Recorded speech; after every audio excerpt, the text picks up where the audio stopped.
ফেসবুকের মাধ্যমে প্রায় 90,000 মেয়ে কিডন্যাপ হয়েছে।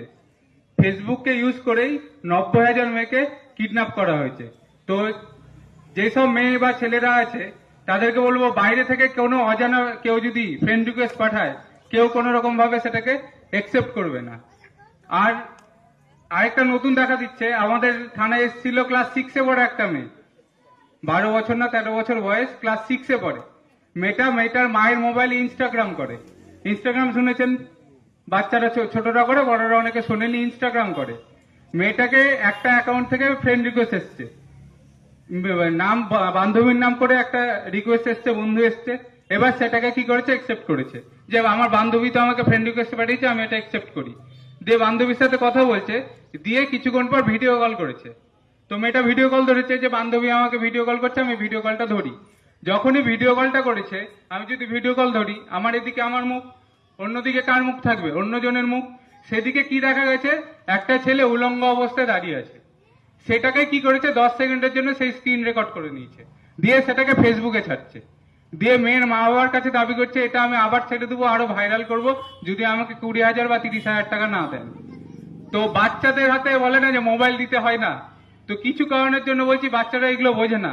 ক্লাস 6-এ পড়ে আমি কি বুঝবো, অতটা বোঝার ক্ষমতা নেই। যে 10 সেকেন্ডে যদি ভিডিও হয়ে যায়, মুখটা যদি এদিকে থাকে, অন্যদিকে যদি কোনো একটা বাজে ছবি থাকে, সেটাতে সবারই সম্মানহানি হয়, সে ছোট হোক বা বড়। তো মোবাইলে যদি কোনো আননোন জায়গা থেকে রিকোয়েস্ট আসে, যাকে চিনেনি না, তাদেরকে কাউকে একসেপ্ট করবেন না কোনো সময়। আপনাকে ফোন করলো, ফোন করে বলছেন আপনার নামেই আধার কার্ড নাম্বার এটা, স্বামীর নাম এটা, বাড়ি এখানে, অ্যাড্রেস থানা এখানে, সব বললো, সব মিলে গেল। আপনি বললেন হ্যাঁ।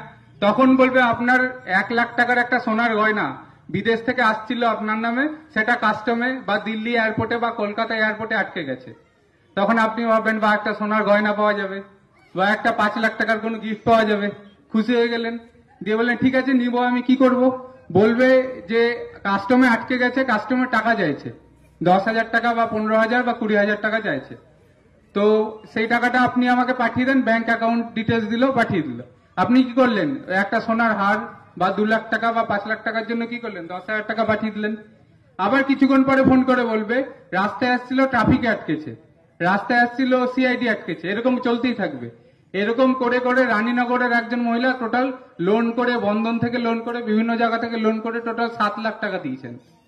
ঠিক আছে, 7 লাখ, 7 লাখ, 7 লাখ টাকা দেওয়ার পরে আবার চাইছে 1 লাখ টাকা, যে আপনার বাড়ির কাছে আছে, রাস্তায় আটকে গেছে, এবার আপনি এই টাকাটা দিন, আপনার বাড়িতে পৌঁছে যাবে। তারপরে মহিলা আর বাড়িতে গয়না পৌঁছানি, মহিলা কোথায় গেছে, আমাদের বহরমপুর সাইবার থানায় গেছে। তো যখনই কোনো সাইবার প্রতারণা হবে, একটা নাম্বার অবশ্যই মনে রাখবেন, যেটা এখানে লেখা আছে দেখুন, 1930 1930। কি নাম্বারটা বললাম, 1930। এই নাম্বারটা সকলে মনে রাখবেন, 1930। যখনই দেখবেন আপনি কোনো সাইবার প্রতারণার ফাঁদে পা পড়েছেন, তখনই কি করবেন, 1930 নাম্বারে ফোন করবেন, আর লোকাল থানায় যাবেন, একটা জিডি করবে, বা লোকাল থানা আপনাকে বলে দিবে কি কাজ করতে হবে। কারণ এখান থেকে বহরমপুর সাইবার ক্রাইম থানা অনেকটা দূর, 1.5 ঘন্টা 2 ঘন্টা লেগে যায়। তো যে তার আগে যদি কমপ্লেনটা করে নেন, যদি আপনার সাইবার ফ্রড হয়, 1000 টাকা, 2000 টাকা, 50,000 বা 1 লাখ টাকা চলে গেছে, আপনি সঙ্গে সঙ্গে কি করবেন, 1930-এ ফোন করবেন, না লোকাল থানায় যোগাযোগ করবেন। কারণ যত তাড়াতাড়ি, 1 ঘন্টার মধ্যে কমপ্লেন করতে পারলে আপনার টাকা আটকে থাকবে। যদি 2 ঘন্টা, 3 ঘন্টা, 4 ঘন্টা হয়, টাকা কিন্তু বেরিয়ে যাবে। সেই জন্য বলছি, সাইবার থানা যাওয়ার আগে একবার লোকাল থানায় যোগাযোগ করবেন, আর 1930-এ একটা ফোন করবেন। তাহলে যতটা সম্ভব 1 ঘন্টা, আধা ঘন্টার মধ্যে কমপ্লেন করতে পারলে টাকাটা কি হবে, আটকে যাবে। ফেসবুকের মাধ্যমে প্রায় 90,000 মেয়ে কিডন্যাপ হয়েছে। ফেসবুককে ইউজ করেই 90,000 মেয়েকে কিডন্যাপ করা হয়েছে।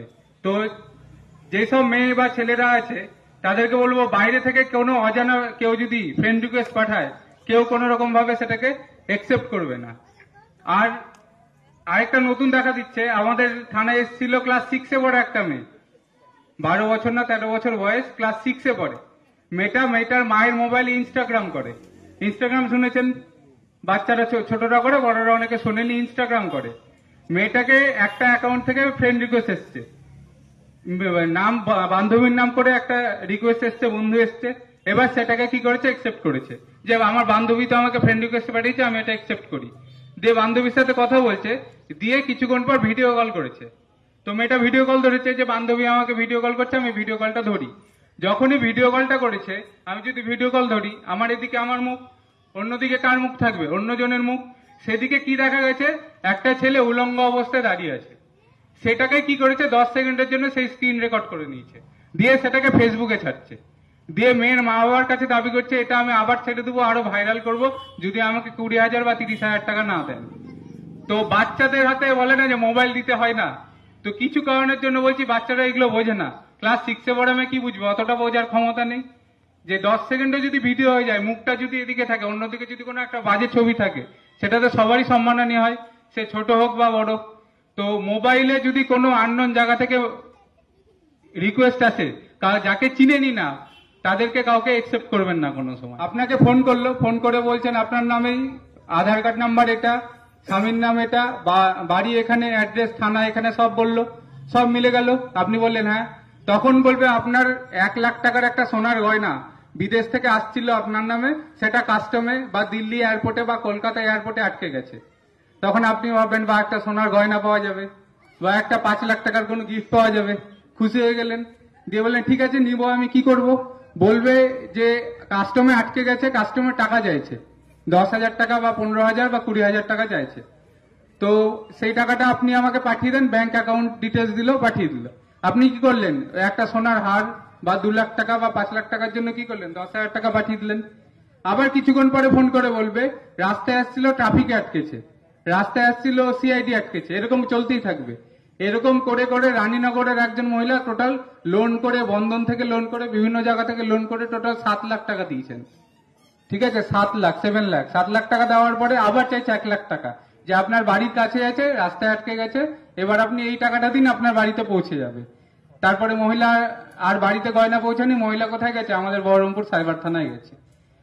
তো যখনই কোনো সাইবার প্রতারণা হবে, একটা নাম্বার অবশ্যই মনে রাখবেন, যেটা এখানে লেখা আছে দেখুন, 1930, 1930। কি নাম্বারটা বললাম? 1930। এই নাম্বারটা সকলে মনে রাখবেন, 1930। যখনই দেখবেন আপনি কোনো সাইবার প্রতারণার হাতে পা পড়েছেন, তখনই কি করবেন? 1930 নাম্বারে ফোন করবেন আর লোকাল থানায় যাবেন, একটা জিডি করবে, বা লোকাল থানা আপনাকে বলে দিবে কি কাজ করতে হবে। কারণ এখান থেকে বহরমপুর সাইবার ক্রাইম থানা অনেকটা দূর, 1.5 ঘন্টা 2 ঘন্টা লেগে যায়। তো যে তার আগে যদি কমপ্লেনটা করে নেন, যদি আপনার সাইবার ফ্রড হয়, 1000 টাকা, 2000 টাকা, 50,000 বা 1 লাখ টাকা চলে গেছে, আপনি সঙ্গে সঙ্গে কি করবেন? 1930-এ ফোন করবেন না লোকাল থানায় যোগাযোগ করবেন। কারণ যত তাড়াতাড়ি, 1 ঘন্টার মধ্যে কমপ্লেন করতে পারলে আপনার টাকা আটকে থাকবে।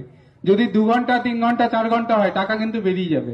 সেই জন্য বলছি সাইবার থানা যাওয়ার আগে একবার লোকাল থানায় যোগাযোগ করবেন আর 1930-এ একটা ফোন করবেন। তাহলে যতটা সম্ভব 1 ঘন্টা, আধা ঘন্টার মধ্যে কমপ্লেন করতে পারলে টাকাটা কি হবে?